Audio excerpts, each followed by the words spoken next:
Ces trois chercheurs du LTSI, le laboratoire du traitement du signal et de l'image lancé en 2004 au sein de l'université Rennes 1, viennent ni plus ni moins d'inventer une nouvelle méthode de visualisation et d'analyse de l'activité des réseaux cérébraux. Ici, l'avancée fondamentale, c'est que nous avons trouvé le moyen d'augmenter à la fois la résolution spatiale des réseaux cérébraux que nous sommes capables d'identifier, mais aussi la résolution temporelle. Donc nous sommes capables en fait de voir l'évolution, la dynamique de ces réseaux cérébraux, à la fois dans le temps et dans l'espace, avec une excellente résolution.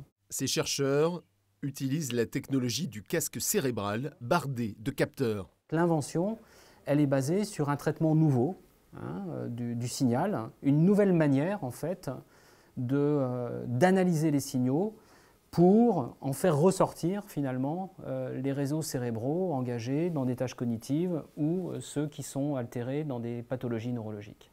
Première déclinaison, c'est la possibilité inédite de visualiser les communications intercérébrales à l'échelle du millième de seconde. Par exemple, on vous fait percevoir une image, on vous demande de nommer ce qui est sur cette image. Eh bien, on peut voir quelles zones du cerveau sont recrutées, mais aussi, en plus de savoir quelles régions du cerveau, dans quel ordre.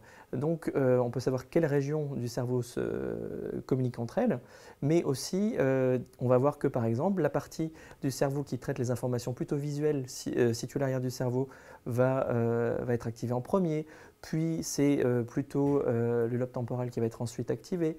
Donc, on va voir dans quel ordre les différentes régions du cerveau se parlent. La deuxième grande application du procédé est bien sûr thérapeutique, car la plupart des pathologies cérébrales sont liées à des dysfonctionnements de communication entre les différentes zones du cerveau. Nous, avec nos techniques, on est capable, par exemple sur des maladies neurodégénératives, de dire que ces patients, ils ont des déclins cognitifs modérés ou ils ont des déclins cognitifs sévères. Donc on est capable de détecter les déclins cognitifs précoces chez les patients parkinsoniens.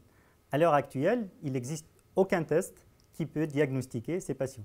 Ainsi, cette nouvelle technologie va répondre à des besoins cliniques de diagnostic sur les maladies neurodégénératives, mais aussi sur l'épilepsie.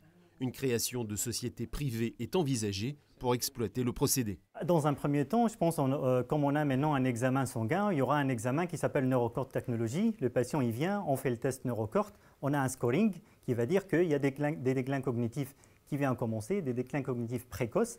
Et ça va orienter les neurologues vers des traitements qui seront adaptés, qui peuvent ralentir la progression de la maladie, ce qui pourra être la contribution de Neurocorte dans la thérapeutique, pas que dans le diagnostic. Ainsi, le LTSI reçoit cette année le prix de recherche de la Fondation Rennes 1 pour ses travaux d'analyse des signaux et de connectivité cérébrale fonctionnelle. Notre objectif, en fait, c'est aussi que ces nouvelles technos qui sont inventées dans les laboratoires de recherche puissent profiter à un ensemble important de malades. Et là, on voit le lien entre la recherche publique et le privé, parce qu'à un moment donné, eh bien, pour que ces technos soient diffusés largement, il faut que les entreprises privées prennent le relais, développent des produits qui soient commerciaux, qui répondent à certaines normes réglementaires en matière de diagnostic, de logiciels et d'équipements cliniques. Et donc, finalement, ce prix Fondation Rennes 1 va donner beaucoup de visibilité à cette nouvelle start-up que nous voulons créer. 4 brevets et un logiciel ont été déposés pour protéger cette technologie qui intéressera les neurologues, psychiatres ou épileptologues.